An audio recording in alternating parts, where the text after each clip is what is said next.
E aí, pessoal, tudo certinho? Então, vamos seguindo, né? Na aula passada, tratamos de responsabilidade civil do Estado e também conversei acerca da matéria de bens públicos. Na verdade, a gente fechou a aula fazendo aquele mapinha, né, em que a gente colocou os bens públicos em espécie, que de vez em quando vem nas provas objetivas de vocês, para que não seja uma surpresa se aparecer, né, para que vocês não sejam surpreendidos com nada que a gente não tenha trabalhado aqui. Pois é. O tema que eu separei para a gente conversar hoje é um tema que vai gastar a aula inteira e que também tem uma incidência grande em prova. Aliás, essa é uma característica de direito administrativo. Por ser uma matéria pequena, eles costumam cobrar toda a matéria. É claro que a gente tem aquelas matérias favoritas, né? Responsabilidade civil, intervenção na propriedade, improbidade ultimamente, serviços públicos, são as favoritas. Mas, na verdade, toda a matéria tem sido cobrada. Se você fizer uma análise das provas anteriores, acho que talvez por isso, porque a matéria é menorzinha, então eles se sentem à vontade para cobrar tudo, não esquecem muito nenhum tema não, tá? Então, a gente vai conversar um pouco sobre intervenção do Estado na propriedade, você vai começando a entender a nossa matéria. Nessa aula a gente vai entrar em outros pontos específicos também, e aí eu retomo aquilo que eu conversei para vocês. Com vocês. Se vocês se sentirem à vontade, começarem a simpatizar com a matéria, não tenham medo. A segunda fase de administrativo tem uma aprovação boa, um índice bacana de aprovação, a prova não é difícil. Então, se a matéria for uma matéria que vocês tenham algum tipo de afinidade, vocês começaram a assistir às aulas e começaram a simpatizar, podem ter certeza que a segunda fase de administrativo é o que você vai conseguir se dedicar, porque são 45 dias trabalhando essa matéria para que vocês estejam preparados para a prova de segunda fase. A gente vai ficar junto até a sua aprovação, é assim que a gente vai trabalhar. Combinado? Então vamos lá. Quando eu falo de intervenção do Estado na propriedade, a primeira coisa que eu quero que vocês entendam é que nós vamos dividir essa intervenção em duas espécies. Nada mais do que uma clara demonstração de supremacia, né? Afinal, o Estado pode intervir no direito constitucional de propriedade. O direito de propriedade do particular pode sofrer uma intervenção estatal, o que é uma demonstração da supremacia do interesse público sobre o interesse privado. Em razão dessa supremacia, que o poder público pode intervir no direito de propriedade do particular. Inclusive, essa intervenção, ela pode ser uma intervenção restritiva, é possível uma intervenção que limite, que restrinja o direito de propriedade, mas que mantenha o bem nas mãos do particular. Então, na intervenção restritiva, o bem continua nas mãos do particular, mas sujeito a algumas intervenções, a algumas limitações impostas pelo Estado. O Estado impõe restrições, mas o bem continua nas mãos do particular, do proprietário, né? Então, nós vamos ter tombamentos, servidões, limitações administrativas, vamos falar delas depois. Depois porque na intervenção da propriedade, o tema mais cobrado, mas disparado o tema mais cobrado de vocês, é a intervenção supressiva no direito de propriedade. Como o nome diz, é aquela intervenção na qual se suprime o direito de propriedade. Se retira o bem das mãos do particular e esse bem passa para as mãos do Estado. No caso do direito administrativo, a intervenção supressiva no direito de propriedade é a desapropriação. E, sem dúvida nenhuma, é o tema mais cobrado na matéria de intervenção na propriedade. É por isso que a gente gasta a maior parte da aula trabalhando exatamente essa intervenção supressiva no direito de propriedade. A desapropriação, as situações nas quais o Estado retira o bem das mãos do particular. Ele suprime o direito de propriedade e o bem passa a pertencer ao Estado. Antes de mais nada, é importante que você entenda que a desapropriação é forma originária de aquisição de propriedade, tá? A desapropriação é uma forma originária de aquisição de propriedade. O que significa isso? O que significa dizer que a desapropriação é forma originária de aquisição de propriedade? Significa dizer que o bem desapropriado, ele chega nas mãos do Estado novinho, livre e desembaraçado, como se ele nunca tivesse pertencido a ninguém antes. Essa é a ideia. A desapropriação ela é uma forma de aquisição de propriedade que é originária. Então, é como se o bem chegasse nas mãos do Estado sem ele nunca ter pertencido a ninguém anteriormente. Ah, mas e se eu tinha um direito sobre o bem? Se eu era um credor hipotecário, pignoratício? Não tem problema. Qualquer direito que recaía sobre o bem fica subrogado no valor da indenização. Mas o bem em si, ele vai chegar nas mãos do Estado livre e desembaraçado. A ideia é que esse bem chega nas mãos do Estado sem nenhum ônus de natureza real ou pessoal. Qualquer direito que recaía sobre o bem fica subrogado no valor da indenização e o bem chega nas mãos do Estado novinho, livre e desembaraçado. A base é constitucional. O artigo 5º, inciso 24 da Constituição, estabelece que é possível desapropriar o bem de um particular, desde que seja por utilidade ou necessidade pública, desde que seja por interesse social, mediante o pagamento de prévia e justa indenização em dinheiro. Então, é possível desapropriar de um particular? Sim. Essa desapropriação, ela depende da comprovação de utilidade, necessidade pública ou interesse social e do pagamento de indenização prévia, justa e em dinheiro. Então, são dois requisitos. O primeiro é o interesse público. A utilidade, a necessidade pública, o interesse social. O segundo requisito é a indenização, que tem que ser prévia, que tem que ser justa e que tem que ser em dinheiro. Então, é possível desapropriar o bem de um particular por utilidade, necessidade pública ou interesse social, mediante o pagamento de prévia e justa indenização em dinheiro. Essa é a regra. Só que essa regra comporta exceções. O artigo 5º, inciso 24, estabelece exatamente o que você acabou de notar. É possível desapropriar o bem de um particular por utilidade, necessidade pública ou interesse social mediante o pagamento de prévia e justa indenização em dinheiro, ressalvadas as exceções previstas na própria Constituição. Isso. A ideia é que a própria disposição constitucional estabelece exceções a essa regra. A regra é que a indenização seja prévia, justa e em dinheiro. Mas a própria Constituição estabelece algumas exceções a essa regra. Ela prevê algumas situações em que a indenização não é tão prévia, ou que não é tão justa, ou que não é tão em dinheiro assim. A regra geral é que a indenização seja prévia, justa e em dinheiro. Por isso, a partir de agora, essa desapropriação do artigo 5º, inciso 24, nós vamos chamar de desapropriação comum. Tá? Então, a desapropriação comum é justamente essa, prevista no artigo 5º, inciso 24. A desapropriação cuja indenização é feita com pagamento em dinheiro. Então, essa feita com pagamento em dinheiro é o que nós vamos chamar de desapropriação comum. Porque, além dessa desapropriação comum, nós temos algumas desapropriações especiais. Então, algumas desapropriações têm caráter especial. Na verdade, são 3. A Constituição Federal prevê 3 hipóteses de desapropriação que não seguem a regra geral de pagamento de indenização em dinheiro. A primeira delas, põe aí para mim, o artigo 182 da Constituição prevê a chamada desapropriação especial urbana. Isso, a desapropriação especial urbana é a minha primeira desapropriação especial. Na verdade, a regra é bem simples. Um imóvel urbano não cumpre a função social prevista no plano diretor da cidade. Então, se o imóvel urbano não estiver cumprindo a função social prevista no plano diretor da cidade, o poder público municipal, ele vai tomar algumas providências. Ele não vai desapropriar ainda não. Na verdade, a Constituição prevê algumas providências a serem tomadas numa ordem gradativa. Então, primeiro vão se tomar algumas medidas mais leves. A desapropriação é a última medida de todas. Então, num primeiro momento, verificado que o imóvel urbano não cumpre a função social prevista no plano diretor da cidade, vai ser notificado o proprietário. A primeira medida é a notificação do sujeito para que ele faça o parcelamento ou a edificação no terreno, né? O que a gente chama de parcelamento compulsório, de edificação compulsória. Notifica e diz, meu querido, dê função social à sua propriedade. Parcele, loteie, construa. De alguma forma, eu preciso que você dê função social à sua propriedade.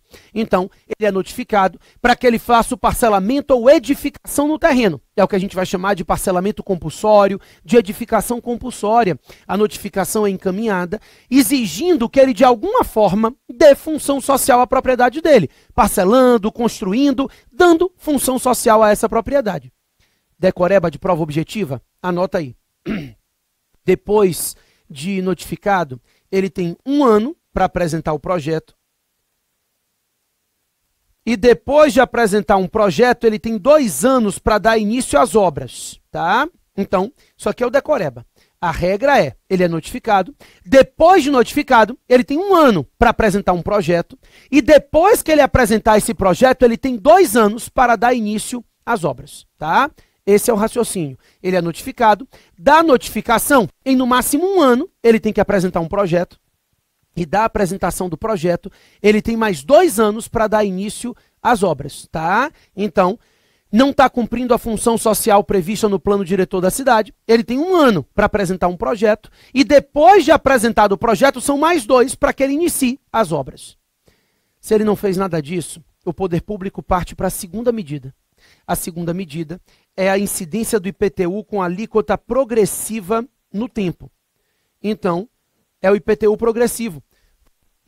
Se tomaram as providências iniciais, ele continua sem dar função social à propriedade, então vai incidir o IPTU progressivamente. No caso, a gente vai ter a incidência do IPTU com alíquota progressiva no tempo.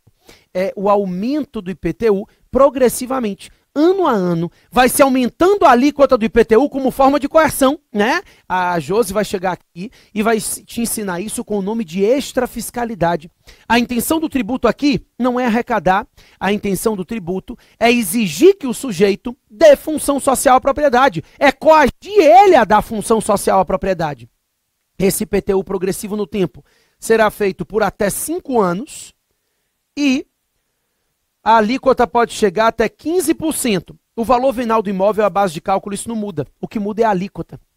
Então, esse IPTU progressivo no tempo, ele pode durar até 5 anos. Ano a ano, vai se aumentando a alíquota do IPTU como forma de coerção, progressivamente. E essa alíquota pode chegar a até 15%. Até mais do que 15% é confisco. Então, até 15% é possível que essa alíquota chegue. Então, a ideia é que vai se incidir a alíquota do IPTU progressivamente como forma de coerção por até 5 anos. Aumenta-se ano a ano essa alíquota do IPTU durante 5 anos como forma de exigir, né, de coagir esse particular a dar função social à propriedade dele. Por quê? Se depois dessas 2 medidas, notificação para parcelamento compulsório e incidência do IPTU progressivo no tempo, depois de tudo isso, ele continua sem dar função social à propriedade, eu passo para a terceira e última medida, que é a desapropriação. Como a desapropriação aqui, ela tem caráter sancionatório, a indenização não é paga em dinheiro.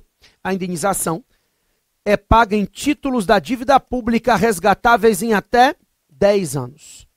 Então, nesse caso, diante do caráter sancionatório dessa desapropriação, a indenização não vai ser paga em dinheiro.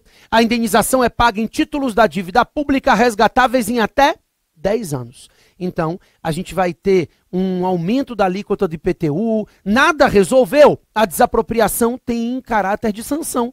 E essa desapropriação especial urbana, ela é paga integralmente em títulos da dívida pública resgatáveis em até 10 anos. Ao invés de receber a indenização em dinheiro, ele recebe a indenização em títulos da dívida pública resgatáveis em até 10 anos. Moleza? A minha segunda desapropriação especial é prevista também, todas elas estão previstas na Constituição, no caso do artigo 184 ao artigo 186 da Constituição, se prevê a chamada desapropriação especial rural. Pessoal, eu lembro a vocês que a desapropriação especial urbana é de competência exclusiva dos municípios, tá? Depois a gente vai ver que na desapropriação comum, qualquer ente federativo pode desapropriar. As especiais não. A urbana, só o município. As outras 2 que a gente vai estudar, só a União. Então, somente o município pode se valer daquelas medidas prévias e da desapropriação especial urbana. As outras 2 desapropriações especiais são de competência exclusiva da União. E a primeira delas é a desapropriação especial rural. A ideia é a mesma, tá? Descumprimento da função social. A regra aqui é simples. O artigo 184 fala que se o imóvel rural não cumpre a função social da propriedade rural, ele vai ser desapropriado para fins de reforma agrária. Então, nesse caso, se ele não cumpre a função social da propriedade rural, ele vai ser desapropriado e essa desapropriação vai ser feita para fins de reforma agrária, tá? A desapropriação, ela é feita para fins de reforma agrária. A destinação é vinculada. A própria lei estabelece que, nesse caso, a desapropriação será feita para fins de reforma agrária. Então, existe uma destinação vinculada desses bens. Inclusive, aqui a gente não tem ITR progressivo, aquelas medidas prévias não existem. Se o imóvel rural não cumpre a função social da propriedade rural, ele vai ser desapropriado para fins de reforma agrária e, diante do caráter sancionatório, também a indenização não é paga em dinheiro. Então, nesse caso, a indenização será paga em títulos da dívida agrária resgatáveis em até 20 anos. Então, nesse caso da desapropriação especial rural, a indenização será paga em título da dívida agrária, resgatáveis em até 20 anos. A ideia é de que o resgate da indenização será feito em até 20 anos, a partir do segundo ano de emissão. Repito, a indenização é paga em títulos da dívida agrária, resgatáveis em até 20 anos. E aí eu tenho um primeiro cuidado. Quando a gente falou da desapropriação urbana, eu lhe disse que a indenização seria paga integralmente em títulos. Aqui não. Cuidado com isso. Se a prova lhe disser que na desapropriação especial rural a indenização é paga integralmente em títulos da dívida agrária, não é verdade. A regra é que a indenização seja feita em títulos da dívida agrária, mas a própria Constituição regulamenta que as benfeitorias úteis e necessárias, essas serão pagas em dinheiro. Então, a indenização é paga em títulos da dívida agrária, resgatáveis em até 20 anos. No entanto, as benfeitorias úteis e necessárias são pagas em dinheiro. A ideia é de que essas benfeitorias úteis e necessárias, elas deverão ser pagas em dinheiro e não em títulos da dívida agrária. Bacana? Ótimo. Só que eu tenho um probleminha maior. Por quê? Quando a gente definiu o que seria desapropriação especial urbana, ficou muito simples, porque a Constituição diz que, quando a gente fala da função social da propriedade urbana, a Constituição diz que a função social estará definida no plano diretor da cidade. E a função social da propriedade rural? Está definida aonde? Na própria Constituição. Tá? O artigo 186 da Constituição regulamenta qual é a função social da propriedade rural. Então, ele define... O meu medo, pessoal, é que normalmente você pensa que função social da propriedade rural é produtividade. E, na verdade, a produtividade é apenas um dos requisitos previstos no artigo 186. Esse artigo diz utilização racional e adequada do solo, que é produtividade, mas também não exploração de trabalho, respeito ao meio ambiente, utilização do bem para garantir o bem-estar das pessoas, ou seja, existem vários requisitos que se cumulam para que esse imóvel rural cumpra a função social da propriedade rural. Em outras palavras, eu estou lhe dizendo que esse imóvel pode ser produtivo e mesmo assim descumprir a função social por outro motivo. Então, eu estou lhe dizendo que esse imóvel pode ser produtivo e mesmo assim ser desapropriado para fins de reforma agrária? Não, aí não, de jeito nenhum. Porque aí nesse caso, a gente tem uma vedação constitucional expressa. Exatamente. O artigo 185 da Constituição, ele diz expressamente que a desapropriação especial rural não pode incidir sobre pequena ou média propriedade, desde que seja única do sujeito, e também não pode incidir sobre propriedade produtiva.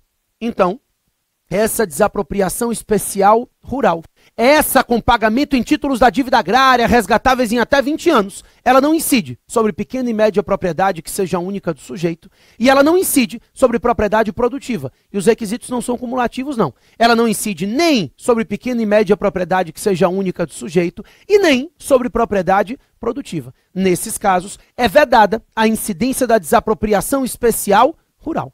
Bacana? Ótimo.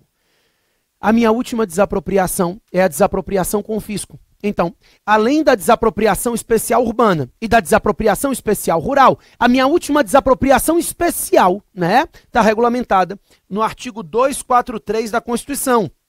E a gente vai chamar de desapropriação com fisco ou de expropriação. Dá no mesmo. Expropriação ou desapropriação com fisco. A gente chama assim porque ela não é indenizada. Nesse caso, não há indenização nem em dinheiro, nem em títulos, nem em nada. O sujeito perde o bem sem direito à indenização. Então, essa desapropriação especial, né, essa desapropriação com fisco, ela não é indenizada. Não há o pagamento de indenização em dinheiro, em títulos, em nada. Ele simplesmente perde o bem sem direito à indenização.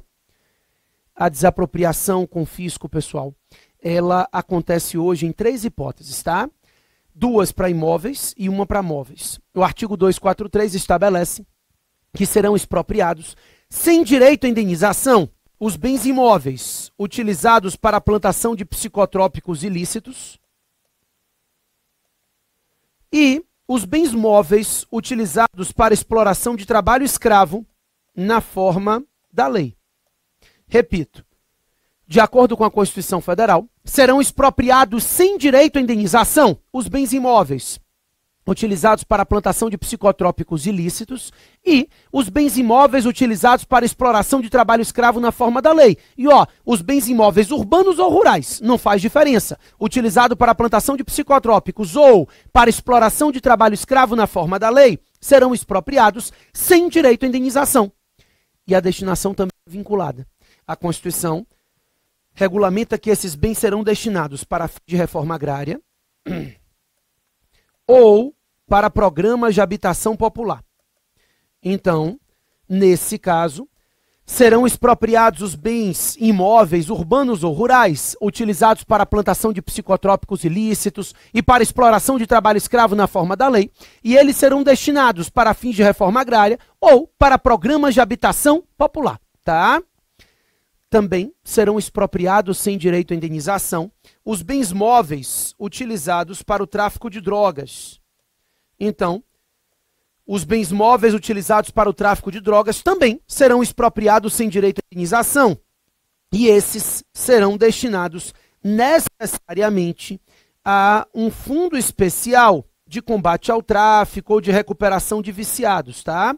Então, também serão expropriados sem direito à indenização bens móveis utilizados para o tráfico de drogas e serão destinados a fundo especial de combate ao tráfico, de recuperação de viciados. Combinado? Perfeito. Pessoal, só para a gente fechar essa questão da desapropriação com fisco, isso aqui é decoreba da Constituição, né? Então só tem um detalhe para você tomar cuidado, que é o seguinte: imagine que essa seja a propriedade do sujeito. Ele mora aqui, com a família. Cria galinha, porco, arroz ele planta, feijão. E nesse pedacinho da propriedade, para ganhar um dinheirinho a mais, ele resolveu plantar coca. Maconha dá dinheiro mais não. Resolveu plantar coca. O poder público descobriu. Minha pergunta é, diante dessa situação, ele desapropria isso ou ele desapropria tudo? Tudo, tá? Desde 2009... ainda quando a Constituição ainda falava que seriam expropriadas as glebas utilizadas para a plantação de psicotrópicos, o STF já dizia que a expressão gleba queria dizer propriedade. E hoje a própria Constituição fala em propriedade, imóvel, urbano ou rural. Não há discussão que ainda que o sujeito utilize parte da propriedade para a plantação de psicotrópico, a expropriação incide sobre toda a propriedade registrada e não somente naquela parcela de terreno que foi utilizada para a plantação de psicotrópico, tá? Então a ideia é de que essa expropriação incide sobre toda a propriedade, ainda que parte dela esteja sendo utilizada para a plantação de psicotrópicos ilícitos. Combinado? Pode haver desapropriação de bens públicos? Pode. A gente tem algumas discussões doutrinárias, mas a sua banca já cobrou isso 2 vezes, em prova objetiva mesmo. Na prova de primeira fase, eles já cobraram 2 vezes essa possibilidade de desapropriação de bens públicos. Pode sim, desde que se cumpram 2 requisitos. Primeiro, a desapropriação de bens públicos depende de lei.